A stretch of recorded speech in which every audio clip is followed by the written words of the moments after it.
Van চালকের মেয়ে জাকারিয়া আক্তার লাবণ্য ঠাকুরগাঁয়ের পীরগঞ্জ পৌরসভায় বাড়ি তার। ছোটবেলা থেকেই স্বপ্ন দেখতেন বড় হয়ে পুলিশে চাকরি করবেন। তার এই স্বপ্ন পূরণ হলো আজ। ঠাকুরগাঁয়ের ট্রেনি রিক্রুইট কনস্টেবল 19 জনের চাকরি হয়েছে, তার মধ্যে মেধা তালিকায় রয়েছেন লাবণ্য।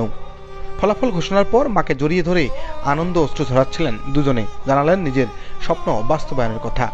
আমার নাম মোছাম্মদ জাকারিয়া আক্তার লাবণ্য। আমার বাসা হচ্ছে পীরগঞ্জ থানা, পীরগঞ্জ পৌরসভার ভিতরে আমার বাসা। পুলিশে চাকরি করব আমার ইচ্ছা ছিল, ছোট থেকে আমার ইচ্ছা ছিল, বাবা মার স্বপ্ন ছিল। আজ আমি বাবা মার স্বপ্ন পূরণে আমি শেষ প্রান্তে আসছি। আমার অনেক ভালো লাগতেছে আর কি। শুরুতে বাইরে আমার মা আছে, আমার মাকে যে বলবো, তারপর বাসে যে আমার বাবাকে বলবো। পীরগঞ্জ পাইলট মডেল উচ্চ বিদ্যালয় থেকে মাধ্যমিক পাশ করেছেন লাবণ্য। দ্বাদশ শ্রেণীতে পড়ছেন পীরগঞ্জ সরকারি কলেজে।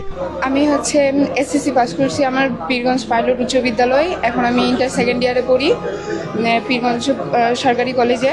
ঠাকুরগাঁয়ে মেধা ও পরিশ্রমের ফলে 19 জনের চাকরি হয়েছে 120 টাকার বিনিময়ে। চাকরি পেয়ে খুশি লাবণ্যের মতো অন্যরাও। চাকরি যখন এখন শুনলাম, আমার স্বামী ভ্যান চালায়।